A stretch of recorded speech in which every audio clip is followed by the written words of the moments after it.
Hey everyone, this is PK Entertainment and we are back again. And now we're going to be reviewing Superman Red Son. This is an animated adaptation of a three-part comic book series written by Mark Millar. And it's based on the whole concept of what if. We get various what ifs when we talk about Superman as a character. What if he went in this direction instead of that direction? What if he went completely evil or dark, etc. So this comic book series actually focused on the concept of if he had landed, if his ship, as we all know, his original planet Krypton destroyed and he was sent to Earth, what would have happened if instead of landing in Kansas in America, had he landed in Ukraine in the Soviet Union? What kind of superhero would he have turned out to be?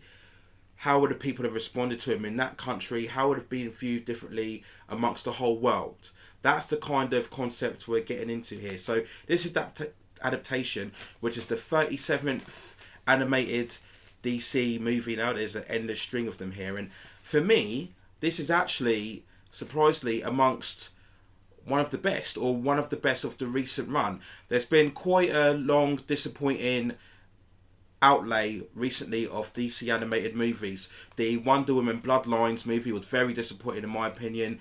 The Justice League versus Fatal 5, despite having the original Justice League animation style, was a bit lacking. The Justice League Dark, we had Justice League Gods and Monsters, Batman Gotham by Gaslight. We also had, going a bit back, Batman the Killing Joke as well. So, and also the Reign of Superman. You had the Death of Superman, and then that was supported shortly after by the Reign of Superman adaptation. And all of these movies were really kind of a letdown and just a downturn in quality. If we go further back, we had really kind of sterling outlays. We had the Flashpoint Paradox, which is amongst the very best. We had the two-part Dark Knight Returns. We also had the Justice League Crisis on Two Earths, and going even further back, we had the Wonder Woman, which was released in 2009. For me, still the best movie, still better than the live action 2017. And then we also had Batman Under the Red Hood, which is considered by many to be the best DC animated movie. So Superman Red Son is kind of a return to form. You know, it builds on its story very well. I think the problem with the recent animated movies is that they try to include a lot of the story arcs within the comic book adaptations, and the comic book source materials of course have multiple issues or multiple volumes to really set aside and build on the narratives. But when you have to condense that into an animated movie, you generally only have an hour and 10, hour and 15 minutes to try and compress everything down and make it kind of all fit into one narrative. And I think over the years they've really struggled, the writers and the producers, to really get a consistent tone in the storytelling.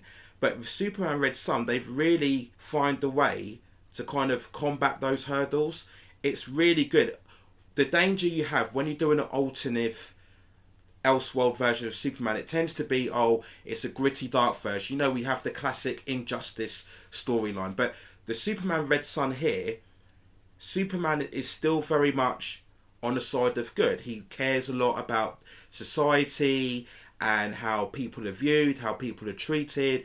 He's very worried about the suffering and the regime and the political standing of his own country. So those are the sort of characteristics we would expect to see from Superman. And this does very well in building a character that is very aware of the world's problems and the world's issues. We get a lot of kind of cultural clashes, if you like, between the Soviet Union and the America. You know, they're aware of this Superman that's come out of the Soviet Union, and typically they're very paranoid, they're very scared. America likes to be the nation's superpower. They don't like the fact that this Soviet Union has got this godlike figure, if you like, in their possession. So we delve into why the Americans take further steps to try and combat this threat, try and even the playing field, if you like. And this does great. You get multiple story arcs throughout this movie, and it really constructs one arc at a time.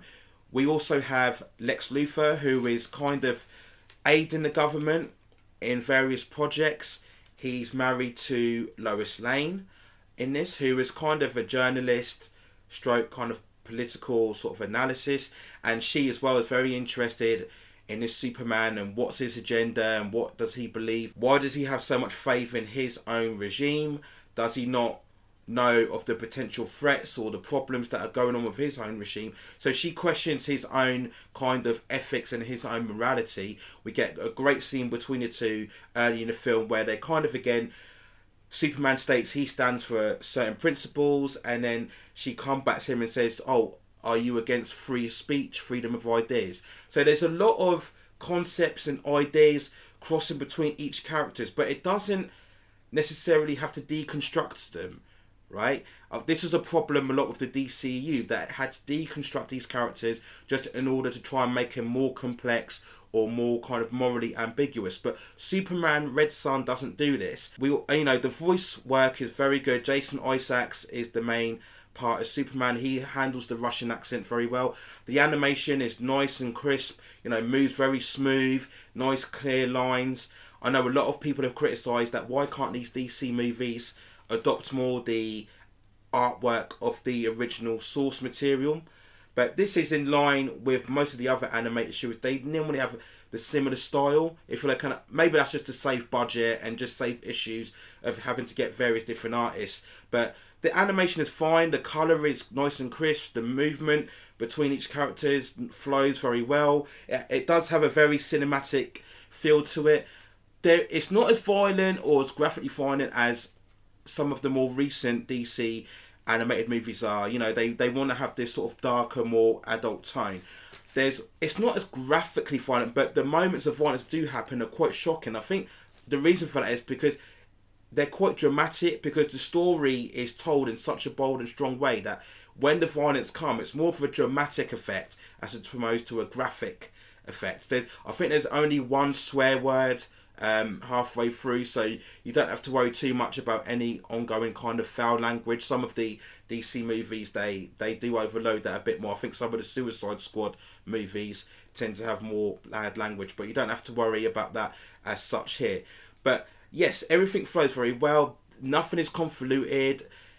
Nothing is confusing. Again, I think if you read the source material and what happens there, I think they've done a really good job of handling all of those elements as best as they can. And sometimes even the source material can get it wrong. It can be too convoluted, kind of too over the top, too outlandish. And I think an adaptation of any source material, what it has to do is take the best elements of that source material, compose it together, have it still make sense, but at the same time, don't overdo it. Don't try and compress too much and have the narrative go all over the place. And Superman Red Son is actually a really good example of just holding the story together. I can only think of maybe the last climactic act. It kind of falls over, not a lot, but just a little bit. Lots of action, but there's a few twists and turns, and what is necessary as such. It doesn't quite emphasise on the last twist as much as I felt it did, but there's a lot of emotional weight. Like I said, really good in-depth character look into Superman. Very glad that they didn't make him this dark, twisted, kind of power-hungry kind of character as what the normal kind of films.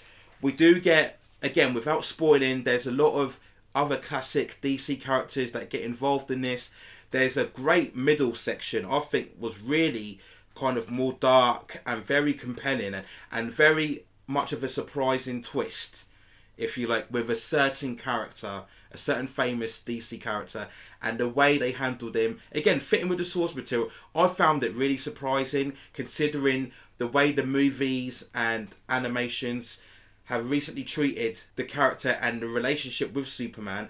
It was a pleasant surprise for me to have this kind of role reversal and the way that this character in particular was represented on here. So, yes, again, I think you'll be pleasantly surprised. You'll find it's very compelling, very strong storytelling. For me, by far, amongst one of the best of the recent DC movies on here. So my overall score for this is going to be 7.5 out of 10. Really pleased that we can once again get a good, consistently strong, consistently bold, but at the same time sticking true to the natures of these characters and doing, I think, justice to the source material itself. So I think fans of the source material will be pleased, and even if you're a non-fan, even if you're just jumping into this movie, You can do it with ease. You don't need any background reading or background knowledge before. You can just jump into this Elseworld alternative story, and it's got a lot of emotion, a lot of action and excitement, but very good pacing with its story and setting of its narratives. And when you've got those elements involved, you're going to get a better outcome overall. So that's my non-spoiler review of Superman Red Son. I'll do a spoiler review later on, but let me know what you think in the comments below. Did you enjoy this movie? Do you think it's one of the best of the recent run of the DC movies? Were you happy with the recent run of the DC movies, and did you think this was just another increase in the standard? Or are you like me and you think that there's been a slight downturn in the quality of these movies from going back to previous ones, as I mentioned before, like the Flashpoint Paradox and the Dark Knight Returns, etc. So those are my thoughts. Let me know what you think in the comments below, and I will see you soon for now, and take care.